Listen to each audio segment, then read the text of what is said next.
ان کے ساتھ وصل بھی ہوتا ہے سارا، تو یہ مجموعی طور پر 8-10 الفاظ غزل کے یہ یقیناً ایک نئی دنیا پیدا کرتے ہیں جس کو ہمیں دیکھنا ہے. آپ نے اس کو اکتشافی تنقید کا نام دیا ہے، تو یہ میری سمجھ میں بھی نہیں آتا اس کا نام یہ کیسے پڑا اکتشافی تنقید. ایک آدھ بار میں نے لکھا تو لوگوں نے مجھے کہا یہ جو آپ شاعری میں اکتشاف کی بات کرتے ہیں، خود گوپی چند نارنگ نے کہا اس زمانے میں حامدی کاشمیری کشف کی بات کرتے ہیں، ان کے سامنے بڑا چیلنج ہے، دیکھیے یہ اس سے کیسے نمٹتے ہیں. یہ جو اکبر الہ آبادی نے کہا تھا کہ نام لیتا ہے خدا کا اس زمانے میں اور شاید اگر اب میں صحیح ہوں کہ جتنی بھی ہماری اصطلاحات آ گئی ہیں اردو میں، جتنے بھی دبستان بن گئے ہیں حال ہی سے لے کر آج تک، وہ سارے مغرب سے درآمدہ ہیں یا ان کا ترجمہ ہے، اور شاید یہ پہلی اصطلاح ہے جو ہمارے ادھر سے ابھری ہے. اچھا، پھر میں نے اپنی بات کو مستند بنانے کے لیے میں نے انگریزی شعراء اور تنقید کا بھی مطالعہ کیا. میں نے سوچا کہیں ایسا تو نہیں کہ اور بھی کچھ لوگوں نے ایسا کہا ہو. یہ اس توجہ کیجئے، میں نے دیکھا ایک کرٹک ہے 1960 کے بعد ساختیات کا دور شروع ہوا. 1960 سے پہلے 5ویں دہے میں بھی کچھ انگریزوں نے انٹینشنل فیلسی ایک کتاب سٹینلی فش بھی، انہوں نے، حالانکہ یہ دوسرے لوگ ساختیات سے وابستہ رہے، اسی سے استفادہ کرتے رہے. کچھ اور لوگوں نے کہا انٹینشن کو کہاں لاتے ہو تم، ادیب کا انٹینشن کیا تھا، لفظ کیا کہتے ہیں وہ دیکھیے. تو وہ پھر ساختیات والوں سے نئی تنقید والے کہتے ہیں، ہاں نئی تنقید والے کچھ ایسی باتیں کہتے ہیں جو ساختیات والے بھی کہتے ہیں، لیکن چونکہ وہ کلچرل بیک گراؤنڈ کو اتنی اہمیت نہیں دیتے، لفظوں کے معنی بتاتے ہیں، تجزیہ کرتے ہیں، اس لیے وہ تنقید رک گئی. ادھر جو ساختیات سے مجھے استفادہ کرنے کا موقع ملا، میں سوچتا تھا معنی نہیں ہے، اور میں اس زمانے میں سوچتا تھا جب ساختیاتی کرٹیسزم ابھی اردو میں انٹروڈیوس نہیں ہوا تھا. نارنگ نے کشمیر یونیورسٹی میں پہلی بار یہ چیز ہمیں دی، لکھی مکمل کی. اس زمانے میں بھی میں اڈا رہا ان کے ساتھ، شمس الرحمٰن فاروقی کے ساتھ، نہیں ہم جو کرتے ہیں یہ سطحی عمل ہے، ہمیں یہ دیکھنا ہے کہ لفظوں کے برتاؤ سے کیا چیز پیدا ہوتی ہے، اور جو چیز پیدا ہوتی ہے وہ نادر ہوگی، وہ ایستھیٹک ٹیسٹ کو پورا کرے گی، ورنہ معنی، مطلب، تھیم، سبسٹنس، انفارمیشن، اس سے ہمیں کیا واسطہ ہے. حامدی صاحب، یہ جو تنقید کے مختلف پہلو ہمارے سامنے ہیں، ترقی پسندی کے حوالے سے بھی بات آئی ہے، جدیدیت، مابعد جدیدیت وغیرہ سب.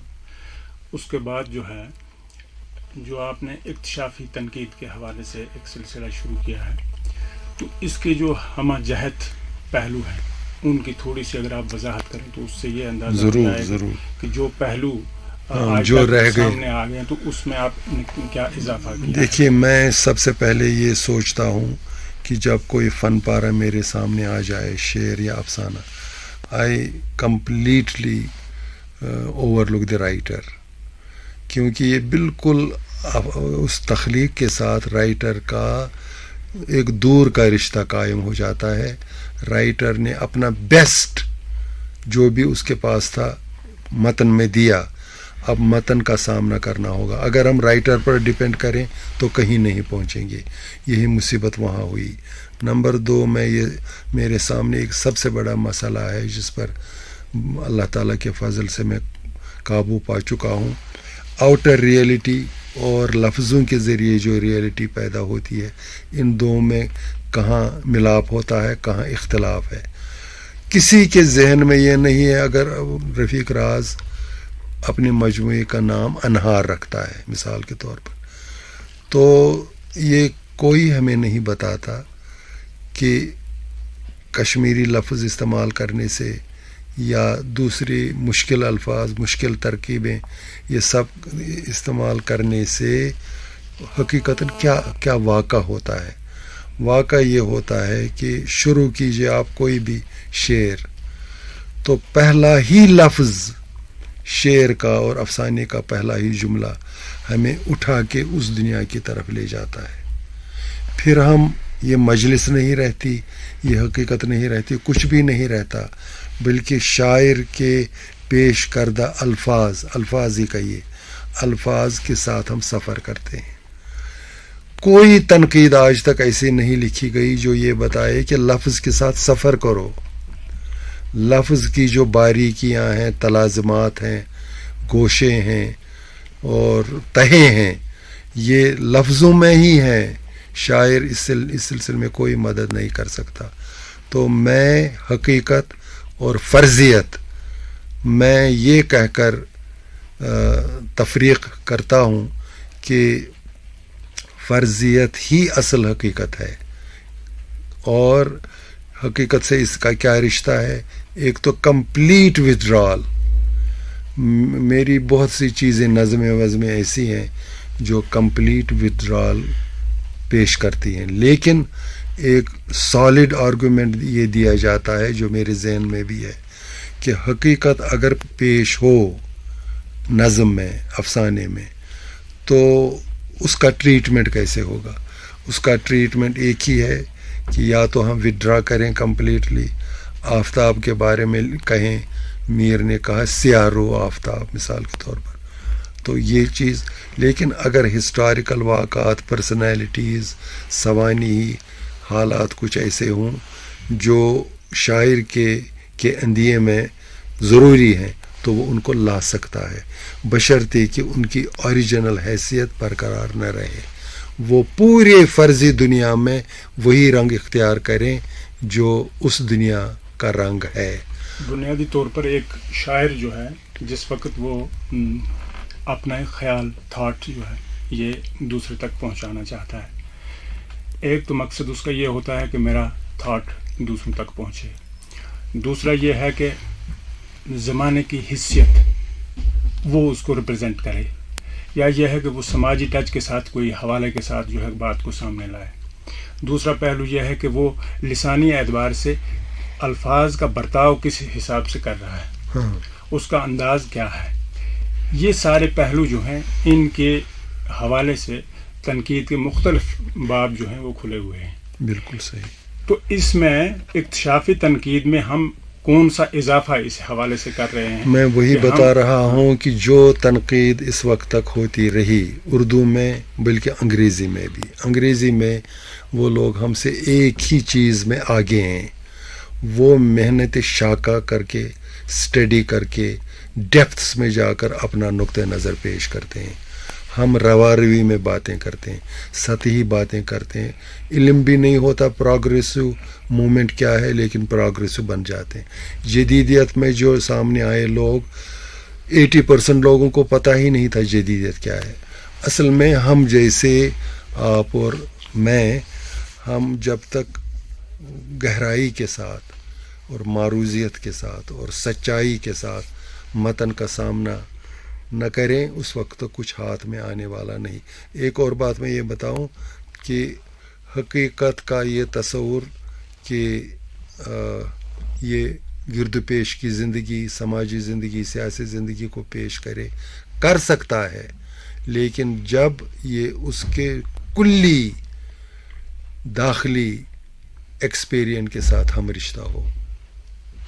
حمدی صاحب، آپ نے غالب کے تخلیقی سرچشمے، پھر کئی کتابیں اردو نظم پر، یورپی اثرات، پھر میر تقی میر پر کارگہ شیشہ گری، ناصر کاظمی، جیسا کہ رخسانہ جی کہہ رہی ہیں. میر تقی میر پر جو آپ کی کتاب ہے کارگہ شیشہ گری، وہاں آپ نے حالانکہ شروع ہی سے آپ کا تنقید میں تھوڑا سا نظریہ کچھ لگ رہا تھا کہ کچھ الگ ایک رویہ اختیار کرنے والا ہے.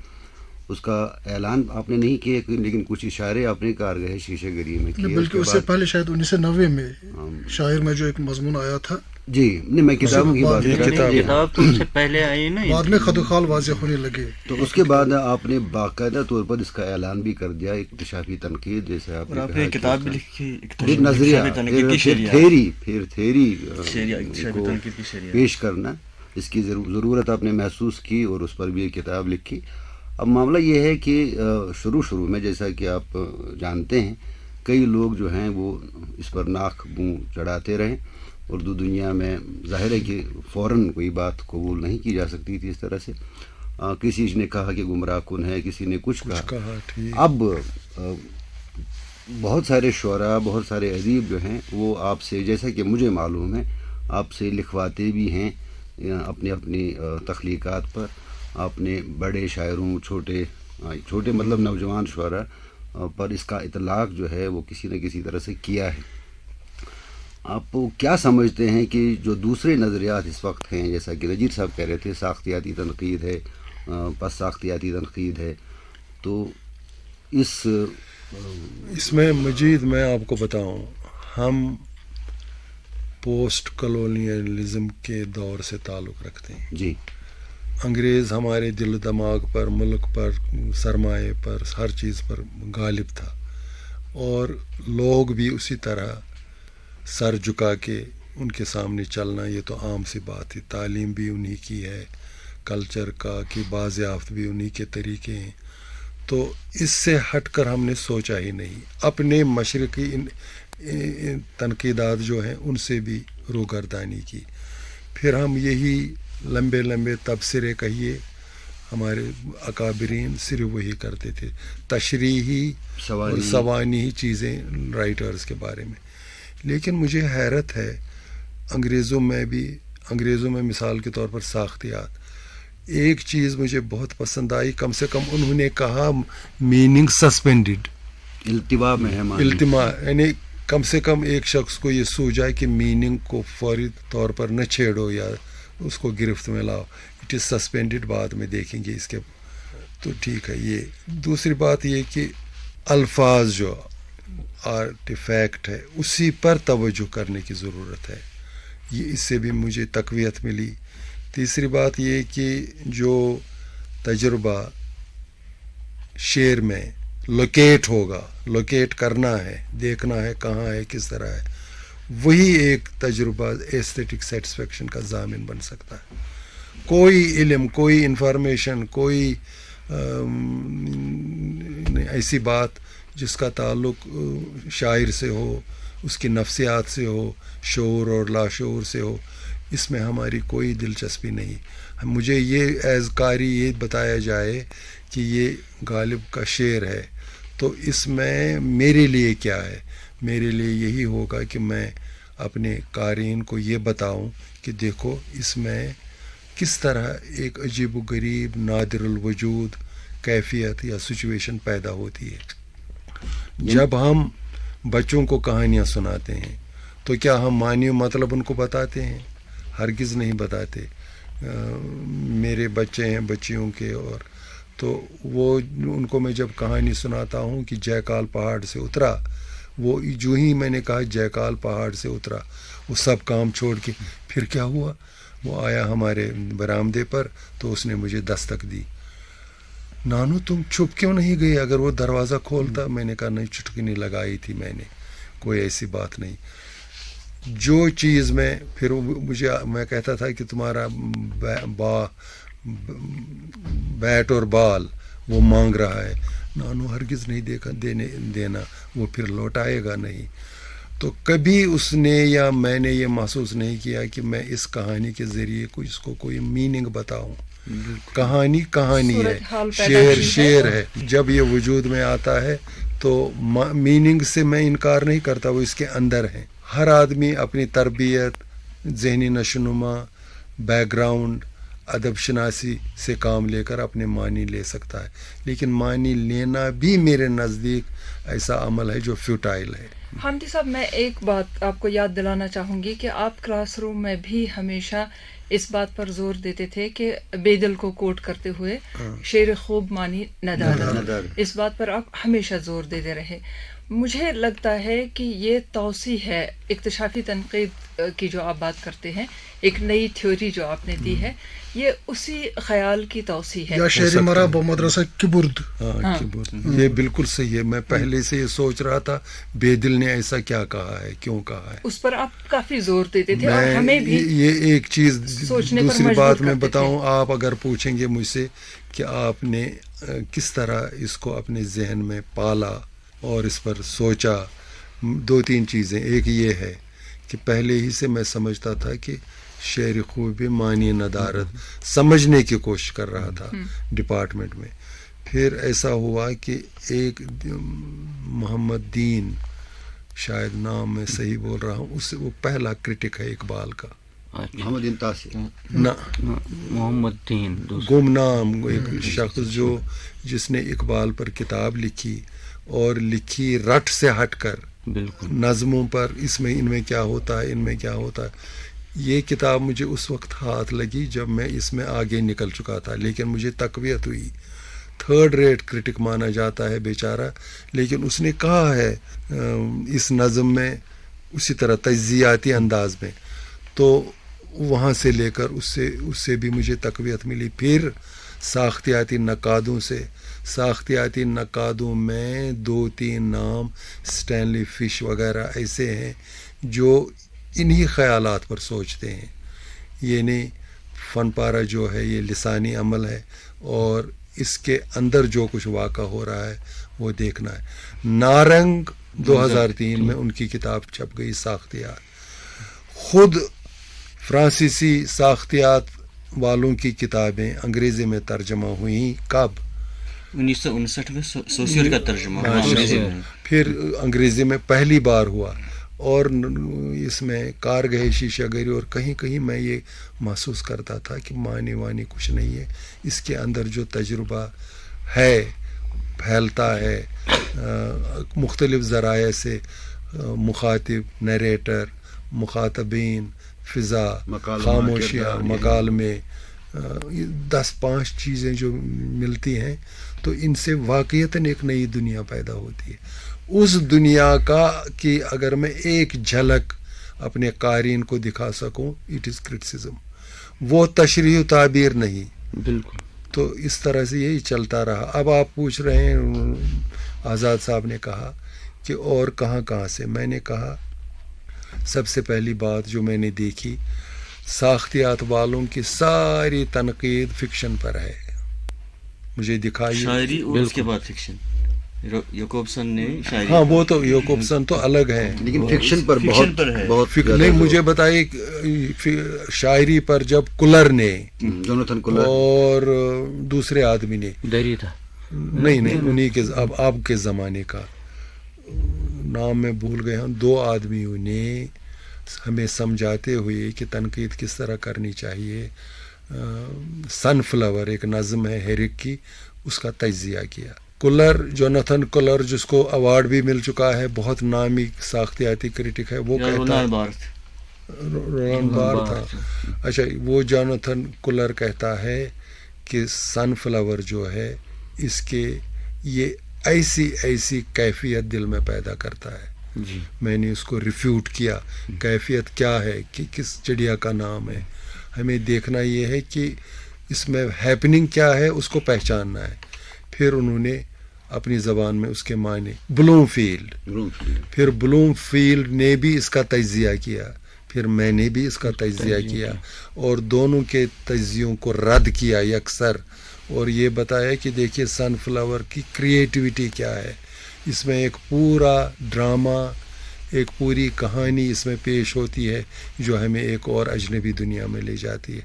تو کچھ چیزیں ان کی مجھے اچھی لگیں، اور پھر میں شروع سے یہ سوچتا رہا، میرا زمانہ جو تھا ہے نہیں.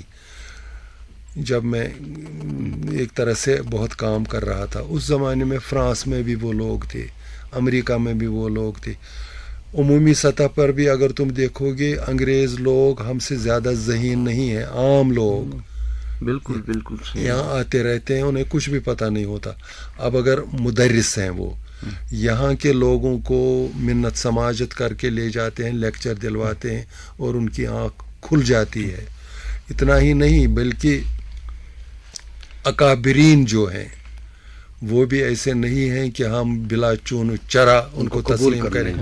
ہم اگر رفیق راز یہاں ہیں اور ان کی عمر کا شاعر امریکہ میں ہوگا، ہم کس طرح کہیں وہ بیٹر شاعر ہوگا؟